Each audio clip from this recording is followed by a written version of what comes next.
kabilang ng mga kumpirmadong election-related incidents. Umabot po sa 74.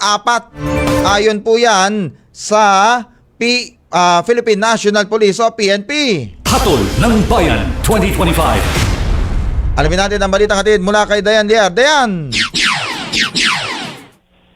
Yes, J-Mark, umabot na nga sa 74 ang validated election-related incidents, so ERI, sa katatapos na Hatol ng Bayan 2025 sa datos ng Philippine National Police o PNP mula sa kabuang 171 na insidente na naitala noong katatapos na eleksyon.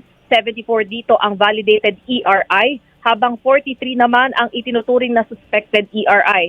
Sa pulong balitaan sa Campo Crame, sinabi ni PNP Public Information Office Chief Police Colonel Rando Tuanyo na pinakamarami sa mga kasong ito ang insidente ng pamamaril na umabot sa 27. Kabilang din sa mga naitalang insidente ang pananakit, pananakot, panggigipit at iba pang uri ng karahasan. Ayon kay Tuanyo, mas mababa ang bilang ng validated ERIs ngayong taon kumpara sa 105 na insidente na naitala noong barangay at sangguniang kabataan elections noong 2023. Sa ngayon, wala pang inilalabas na opisyal na datos ng bilang naman ng mga nasawi. Ngunit sinabi ni PNP spokesperson, Police Brigadier General Dean Fajardo kahapon na aabot sa 20 ang namatay sa kabuang panahon ng halalan.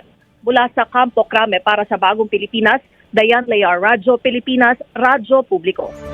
Mark in, Mark out.